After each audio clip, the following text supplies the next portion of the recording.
2076 को उपनिर्वाचनमा हर्क साम्पाङले जम्मा 422 मत पाए। त्यो बेला धरानको मेयर बन्ने उनको सपना साकार भएन।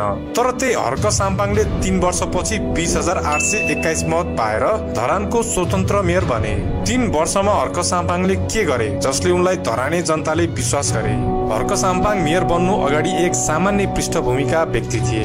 उनले अंग्रेजी र कम्प्युटरको ट्युसन पढाए, विदेशी रोजगारीमा 6 वर्ष बिताए र अटो रिक्सा व्यवसाय गरे। खानेपानीको चरम अभाव, बढ्दो भ्रष्टाचार, कालो बजारी र अतिक्रमणको विरोध गर्दा गर्दै उनी नेता बन्न पुगे। चुनाव प्रचारमा एक्लै माइकिङ गर्दै हिँड्ने उनलाई मेयरको रूपमा धेरैले पत्याएका थिएनन्।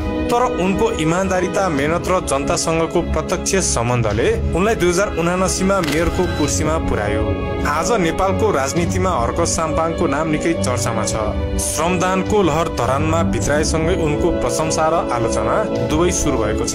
ढुङ्गा बोक्ने मान्छेदेखि हर्की जस्ता शब्द उनीमाथि प्रयोग हुने गर्छन्। केहीले अब हर्क साम्पाङ नेपालको प्रत्यक्ष निर्वाचित प्रधानमन्त्री समेत बन्नुपर्ने तर्क राख्छन्। केहीले जनमतको अहंकार बढेको आरोप पनि लगाउँछन्। आउनुहोस् हर्क साम्पाङ के साँच्चीकै नेपालले खोजेको जस्तै नेता हुन् त भन्ने बारे यो भिडियो सुरु गरौँ। हर्क साम्पाङ, जसको ओरिजिनल नाम हो हर्कराज राई। उनको जन्म विक्रम सम्वत 2039 फागुन 15 गते खोटाङ जिल्लाको खारतम्सामा भएको थियो। उनका पिता पूर्व ब्रिटिस गोर्खा सैनिक थिए। उनले सन् 1998 मा खोटाङको शुक्रबारे स्कुलमा एसएलसी उत्तीर्ण गरे। त्यसपछि उच्च शिक्षाको लागि 2055 मा धरान बसाइ सरे। उनले धरानको महेन्द्र मल्टिपल क्याम्पसबाट अंग्रेजी र राजनीति शास्त्रमा बीए पास गरे। ब्याचलर पूरा गरेपछि हर्क साम्पाङले धरानमा अंग्रेजी र कम्प्युटर विषयको ट्युसन सेन्टरमा शिक्षकको रूपमा काम गरे।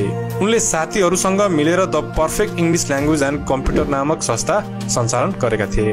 तर यो इन्स्टिट्युटबाट उनी खासै सन्तुष्ट भने थिएनन्। त्यसपछि उनले आर्थिक अवसरको खोजीमा मलेसिया, इराक र अफगानिस्तानमा करिब 6 वर्ष बिताए। यी देशहरूमा उनले विभिन्न काम गरे। नेपाल फर्किएपछि उनले धरानमा अटो रिक्सा चलाए र अटो रिक्साकै व्यवसायमा पनि संलग्न भए। साथै उनले केही समय कृषि कार्यमा पनि हात हाले।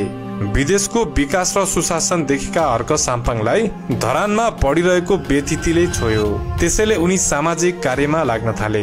विगत 10 वर्ष भन्दा बढी समयदेखि हर्क साम्पाङ धरानमा सामाजिक कार्यमा सक्रिय थिए। उनले नेशनल युनिटी नेटवर्क नामक समूह स्थापना गरेर भ्रष्टाचार विरुद्ध आवाज उठाए। खानेपानी अभियानमा पनि हर्क साम्पाङ धेरै लागि परे। धरानको दीर्घकालीन खानेपानी समस्या विरुद्ध उनले नेतृत्वदायी भूमिका खेले। उनले एसियाली विकास बैंक को पम्पिङ परियोजनाको विरोध गरे, जुन महँगो र अस्थायी थियो। धरानको लागि खानेपानी कोशी र तमोर नदीबाट लिएर पर्ने माग राखे र यो आन्दोलनमा उनले अगुवाई गरे। उनले धरानको सर्दु खोला अतिक्रमण, अवैध बालुवा उत्खनन, बीपी कोइराला स्वास्थ्य विज्ञान प्रतिष्ठानमा भ्रष्टाचार र अवैध कर विरुद्ध आन्दोलन गरे। सर्दु खोलाको अवैध उत्खनन विरुद्ध प्रदर्शन गर्दा उनलाई 2 पटक प्रहरीले पक्राउ पनि गरेको थियो। मदन भण्डारी राजमार्ग विरोधको आन्दोलनमा पनि उनले नेतृत्व गरे। धरान नजिकैको यो राजमार्ग निर्माणले सयौं परिवार विस्थापित हुने भएपछि उनले संघर्ष समितिको नेतृत्व गरेर विरोध गरे। यसले गर्दा समाजमा उनको छवि बलियो बनायो। त्यसपछि उनले अब राजनीतिमा आउने आँट गरे। मेयर तारा सुब्बाको निधनपछि भएको धरानको उपनिर्वाचनमा हर्क साम्पाङले स्वतन्त्र उम्मेदवारको रूपमा भाग लिए। तर उनले केवल 422 मत प्राप्त गरे र 5औं स्थानमा रहे। त्यसपछि पनि हर्क साम्पाङले हिम्मत भने हारेनन्। उनले हर्क साम्पाङ अ रिभोल्युसन नामक फेसबुक पेज मार्फत आफ्नो विचार र आन्दोलनलाई जनतामाझ पुर्याए। उनको सिम्पल जीवनशैली र खुला संवादले धरानवासीको मन जित्यो।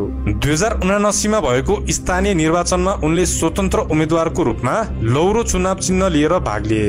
उनले नेपाली कांग्रेसका किशोर राईलाई 4765 मतले पराजित गरेर 20,821 मत प्राप्त गरी मेयर बने। उनको निर्वाचन अभियान न्यून खर्चिलो र एकल थियो, जसमा उनी एक्लै माइकिङ गर्दै हिँड्थे। आफ्नै अटोमा प्रचार गर्दै हिँडेको उनको कैयौं भिडियो भाइरल भए। त्यसैले उनलाई 2079 को चुनावले धरानमा मात्र होइन सिङ्गो नेपालमै पपुलर बनाइदियो। 2079 मा धरानको मेयर पदमा आएपछि उनको चर्चा र आलोचना दुवै बढ्न थाल्यो। धरान उपमहानगरपालिकाका मेयर हर्कराज राई स्वयंसेवी अभियान र खानेपानी परियोजनाका कारण लोकप्रिय भए। उनी मेयर भएपछि के कस्ता काम भए यसको चर्चा गरौं। खानेपानी परियोजनाको सफलता। कोकाहा खोलाबाट पानी लिएर आउने उनी पहिलो मेयर हुन्। हर्क साम्पाङको नेतृत्वमा धरानको दीर्घकालीन खानेपानी समस्यालाई सम्बोधन गर्न कोका खोलाबाट 42 किलोमिटर पाइपलाइन बिछाएर स्वच्छ पिउने पानी लिएर आइयो। यो परियोजना 98 दिनमा पूरा भएको थियो, जसमा स्वयंसेवी श्रमदान र जनसहभागिताले ठूलो भूमिका खेलेको थियो। यो प्रोजेक्ट गर्न उनले नगरपालिकाको बजेट होइन, स्थानीयको श्रमदानको मद्दत लिए। यही प्रोजेक्ट गर्दै गर्दा उनले धेरै नेताहरूलाई समेत ढुङ्गा बोक्न धरान आउनु भन्न थाले। हर्क साम्पाङ धरानका त्यस्ता मेयर हुन् जसले स्थानीयवासीलाई श्रमदान गर्न प्रेरित गरिरहे। के श्रमदान गरेर देश बन्छ वा स्टन्ट गरेर देश बन्छ भन्ने धेरै छन्। जसले गफ मात्रै हान्छ उसले मात्रै देश बनाउला भनेर कुर्नु मूर्खता हो। मेयर नेतृत्व र म्यानेजमेन्ट गर्ने पद हो, त्यसैले मेयरले ढुङ्गा बोक्न जान हुँदैन भन्ने तर्क पनि धेरैले गरे। तर एउटा लिडरले गर्नुपर्ने भनेको सिस्टम बनाउने हो। हर्क साम्पाङले पनि सायद यही गर्दैछन्। बिस्तारै श्रमदान गरी सानो सानो कुरा मिलेर गर्ने बानी बस्यो भने नगरको विकास चाँडै हुन सक्छ। अब सबै प्रोजेक्टलाई बजेट खुर्ने हो भने वर्षौं लाग्न सक्छ। हर्क साम्पाङको यो कामलाई अपरिपक्व र खानेपानी समस्याको अस्थायी समाधान भनेर धरानका अन्य जनप्रतिनिधिको आरोप छ। तर अहिलेसम्म पनि कुनै पनि सरकारले धरानमा खानेपानीको लागि ठूलो आयोजना पार्न सकेको छैन। हर्क साम्पाङ स्वतन्त्र मेयर हुन् र कुनै पनि ठूलो राजनीतिक दलसँग उनको औपचारिक सम्बन्ध छैन। नेपालको राजनीतिक परिदृश्यमा केन्द्रीय सरकारले प्राय आफ्ना समर्थक वा गठबन्धनका स्थानीय तहलाई प्राथमिकता दिने गर्छ। हर्क साम्पाङको स्वतन्त्र छवि र केन्द्रीय नेताप्रतिको आलोचनात्मक दृष्टिकोण, जस्तै राष्ट्रपति र प्रधानमन्त्रीको तस्बिर हटाउने कार्यले उनलाई सरकारले पनि सहयोग नगरेको देखिन्छ। हर्क साम्पाङको अर्को राम्रो काम भनेको स्वयंसेवी संस्कृतिको विकास गर्नु हो, जस्तै सामुदायिक श्रमदान। हरेक शनिबार उनले स्वयंसेवी अभियान चलाएर खानेपानी परियोजना, सरसफाई र अन्य विकास कार्यमा स्थानीय समुदायलाई संलग्न गराए। अफ्रिकाको एउटा देश रवान्डा पनि श्रमदानको एउटा राम्रो उदाहरण हो। रवान्डाका प्रेसिडेन्ट कागामेले देशभर श्रमदानको लहर लिएर आए। यसले रवान्डाको विकासमा ठूलो भूमिका खेल्यो, विशेष गरी सडक, स्कुल र अस्पतालहरूको निर्माणमा। कुनै समय नरसंहारले निकै पछाडि रहेको रवान्डा अहिले अफ्रिकाकै सबैभन्दा धेरै विकासोन्मुख देश बनेको छ। वातावरण संरक्षणमा पनि हर्क साम्पाङले राम्रो काम गरेका छन्। उनको कार्यकालमा 6 लाख बिरुवा रोप्ने अभियान सुरु भएको दाबी छ, जसले वातावरण संरक्षणमा योगदान पुर्यायो। विश्व रेकर्ड बुकबाट खानेपानी परियोजना र स्वयंसेवी कार्यका लागि सम्मानित पनि भए। हर्क साम्पाङको सादगी जीवनलाई पनि धेरैले प्रशंसा गर्ने गर्छन्। मेयरको सुविधा स्वरूप उपलब्ध लग्जरी गाडी बेचेर सडक मर्मतका लागि रोलर मेसिन किन्ने प्रस्ताव पनि गरे उनले। तर यो कुरा नीतिगत नहुने भनेर गाडी बेचिएन। अधिकांश समय मेयर हर्क साम्पाङ आफ्नो पल्सर एनएस बाइकमा सवार गर्छन्। अफिसको काममा कतै निस्किँदा पनि उनी बाइक नै चढ्छन्। एउटा उपमहानगरपालिकाको मेयरले यतिको गर्नु चाहिँ राम्रै उदाहरण हो। उनले सरकारी सम्पत्तिको सदुपयोग र दुरुपयोगको राम्रो उदाहरण दिएका छन्। यी त भयो हर्क साम्पाङका केही राम्रा कुरा। अहिले केही मान्छेहरूले हर्क साम्पाङ जस्ता व्यक्ति नेपालको प्रधानमन्त्री हुनुपर्ने भन्दै आएका छन्। तर नेपालमा यस्तै पपुलारिजमको कुरा समस्याको रूपमा देखा पर्दैछ। उसलाई प्रधानमन्त्री बनाउनु पर्छ भनेर उचालिन्छ।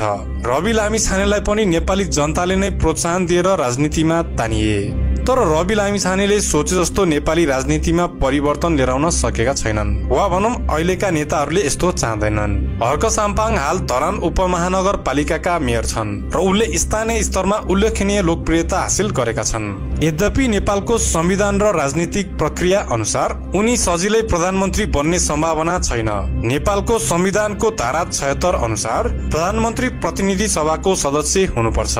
हर्क साम्पाङ हाल स्थानीय तहका मेयर हुन्, न कि प्रतिनिधि सभाका सांसद। उनले प्रधानमन्त्री बन्न प्रतिनिधि सभाको चुनाव जितेर सांसद बन्नुपर्छ।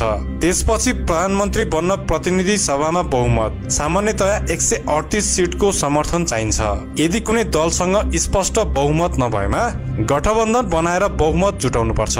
हर्क साम्पाङ स्वतन्त्र उम्मेद्वारको रूपमा निर्वाचित भएका छन् र हाल उनको कुनै राष्ट्रिय स्तरको राजनीतिक दल वा गठबन्धन छैन। प्रतिनिधि सभामा बहुमत प्राप्त व्यक्तिलाई राष्ट्रपतिले प्रधानमन्त्री नियुक्त गर्छन्। यसका लागि हर्क साम्पाङले ठूलो संख्यामा सांसदहरूको समर्थन जुटाउनुपर्छ। जुन उनको लागि स्वतन्त्र हैसियतमा निकै चुनौतीपूर्ण छ। स्वतन्त्र उम्मेद्वार देशको प्रधानमन्त्री हुने अवस्था तब मात्र सम्भव छ जब देशमा प्रत्यक्ष निर्वाचित प्रधानमन्त्रीको व्यवस्था आउँछ। अहिलेको अवस्थामा यो व्यवस्था आउने चान्स निकै कम छ। केही व्यक्तिहरूले हर्क साम्पाङ र काठमाडौँका मेयर बालेन शाहलाई प्रत्यक्ष निर्वाचित प्रधानमन्त्रीको सम्भावित उम्मेद्वारको रूपमा उल्लेख गरेका छन्, तर यो केवल एउटा इमेजिनेसन मात्रै हो, संवैधानिक रूपमा तत्काल सम्भव छैन। हर्क साम्पाङ स्वयंले प्रत्यक्ष कार्यकारी राष्ट्रपति प्रणालीको माग राख्दै उम्मेदवारी दिने कुरा गरेका छन्, जसले उनको महत्वाकांक्षा राष्ट्रिय नेतृत्वतर्फ देखाउँछ।